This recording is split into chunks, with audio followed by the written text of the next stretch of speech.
Alice is an artist in Atlanta, and she has put together a rather stunning event happening this Saturday at Seven Stages Theater. It's called Cafe Medusa, and Alice says it's a full evening of performance and art presented by women artists from all disciplines within a theatrical format. Alice, thank you so much for joining me today. It's my pleasure.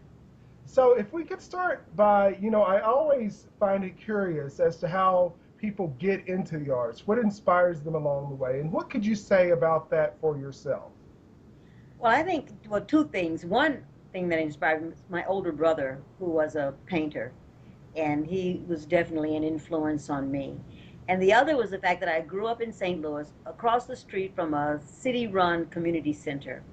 But the exception was that it offered all of these opportunities to participate in art making. So I was in the drama club and I made rugs and I learned how to dance. I took ballet so it just really gave me this real thorough introduction to the arts at a young age that I just never lost. And I've heard that from other artists. In fact, someone that I was talking to yesterday in Ohio said art at an early age really makes a difference. Is that the Oh, case? I strongly believe that, yes, because there was a period in my life when art wasn't a part of my life, and my life was very dark, and I had a very difficult time. And it wasn't until I finally realized what was missing and gave myself back over to art that my life became what it is today. I firmly believe it. Once you have it, you thirst after it. Wonderful. So tell me about Cafe Medusa. How did this, well, just sort of describe what would one expect if they were coming to this event? What are they in store for?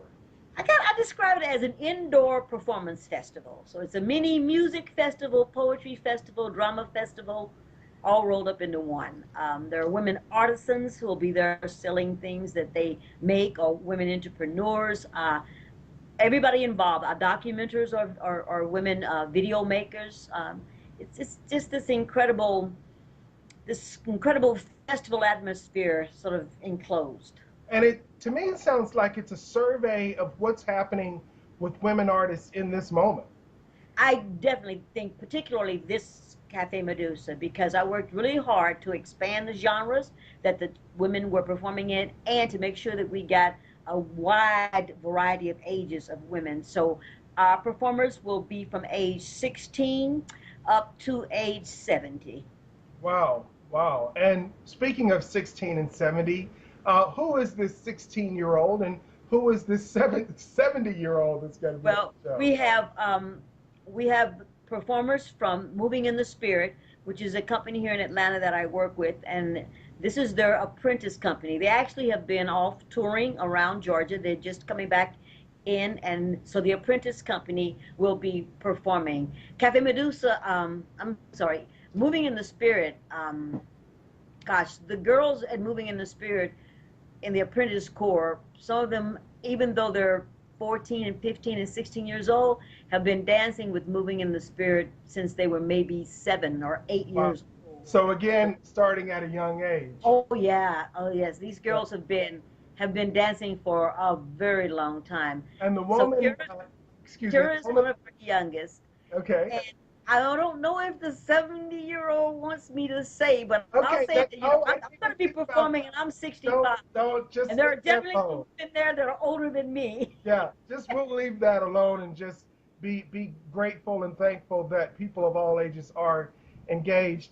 Oh, yeah. Now I'm just gonna veer off course for a minute because MaxEternity.com covered an installation that you and Lisa Tuttle did. Yes. I got a chance to speak with Ms. Tuttle about that, but you and I have not been able to have words about the that installation down at Five Points downtown Atlanta. Um, Tell me your what was that about for you? How did you come to creating the piece with Lisa? Well, Lisa and I have worked on 4 public art projects together. I think this is definitely the one we've worked total collaboration on. She was reading a book about Harriet Tubman, and she had some ideas, and we sat down and talked. And the more we talked, Harriet Tubman is a woman I greatly, greatly And admire the piece her is life. called Harriet Rising.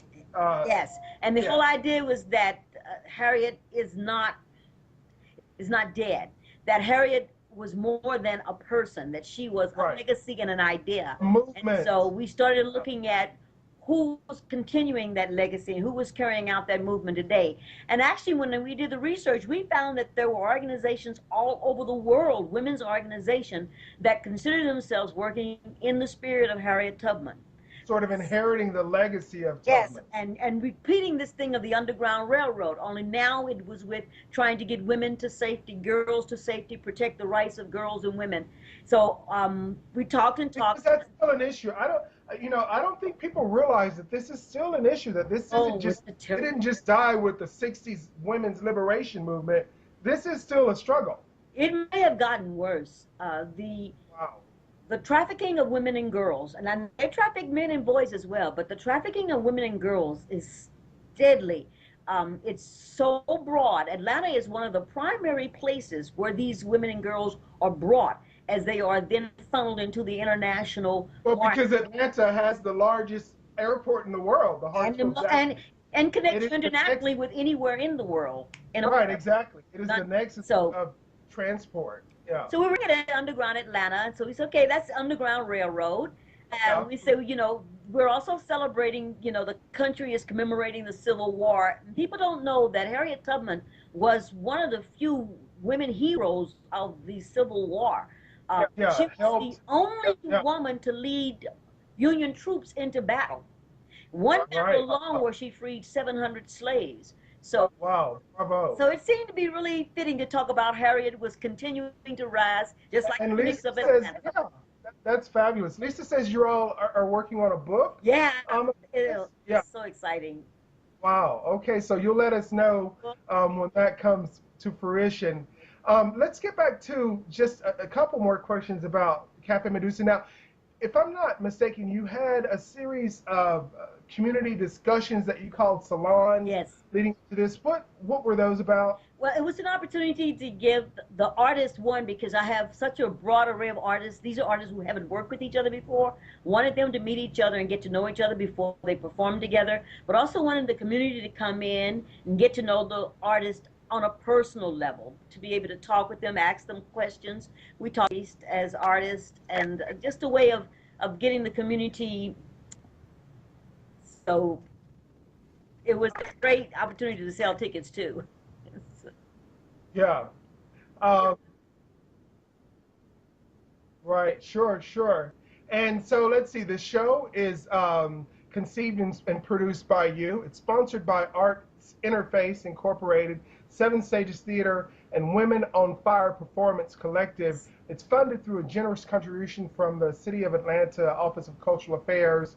And, we are so proud to have an artist like you working in this nation at a time when arts funding is just being slashed at record levels.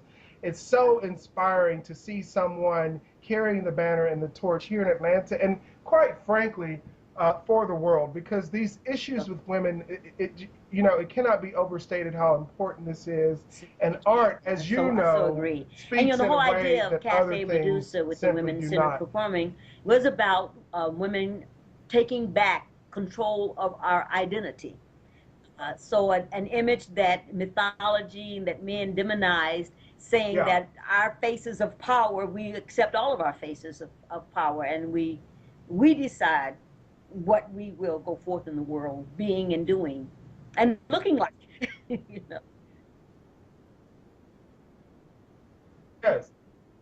Yes, and truly, it is really, when I hear people, just a parallel, when I hear African Americans lament the fact that they are not being, or we are not being properly represented in the media, in literature, et cetera, in historical narratives.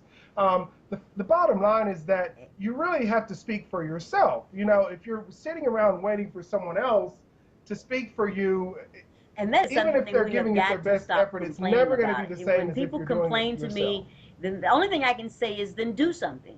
There are not enough people doing something, and I agree. Right,